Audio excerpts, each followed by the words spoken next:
Welcome to Backyard Basics. One of the questions that comes into Central Texas Gardener quite a bit is about pruning. There's several styles of pruning. First, I'm going to work on this rose.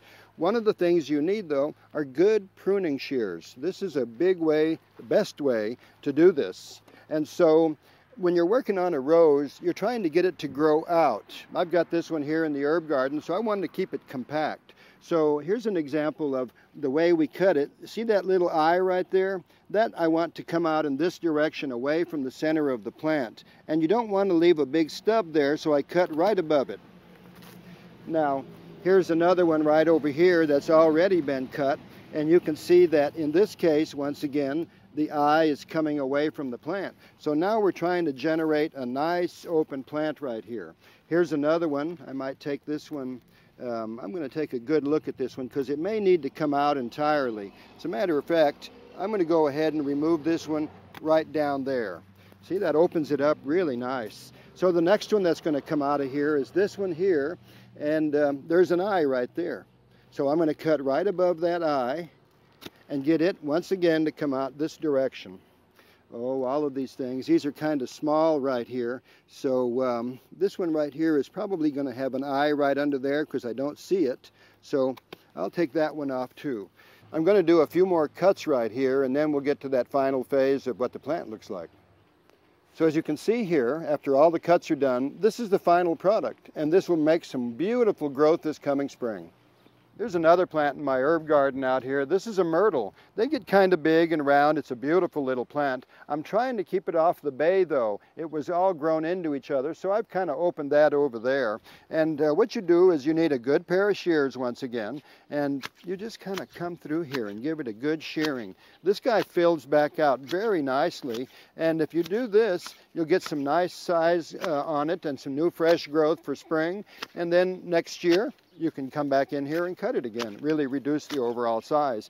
I also found it going into the walkway, so once again I just sheared that out of the walkway and it's all finished. So nice rounded cuts on this evergreen will fill it out. It'll give it a beautiful shape for the herb garden for spring.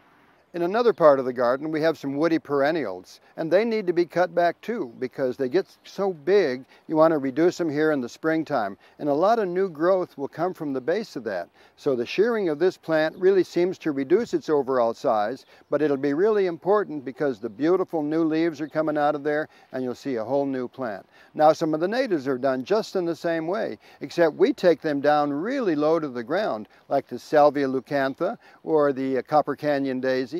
Some of those are really wonderful to cut back because new foliage comes up and you'll appreciate it later in the season. This is a Jerusalem sage, and it's part of our silver garden. You can see that nice silvery growth on there. You can see this is all silver plants in here, so this one needs a little bit of shearing also. It's just getting bigger and bigger, and this year it'll probably really pop. There's two ways of doing this one now. One of the ways of doing it is to come in here and shear some of these off and stimulate some growth down inside. There's a lot of new growth down in there. But on occasion, you might find some woody material. And so what I would do in that case is go on in here. There's the new growth. So I'd take off the woody material right above that growth and make it nice and clean, get that out of there. Now we have a clean look again. So in these types of plants, you'll find both things to be options for you. But as they get older, they get woody, and you need to do your pruner and your lopper at the same time. So getting in here and cutting this thing off just is one of the best ways to shape this. It'll be beautiful and round, and a lot of growth will come out all at the same time.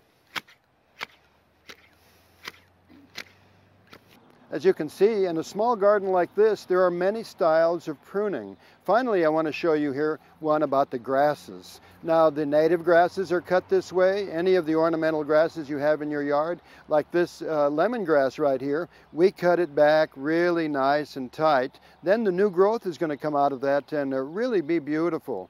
So I hope you enjoyed all of this information about pruning in your garden and use it this year. I'm John Dromgoole. I'll see you next week.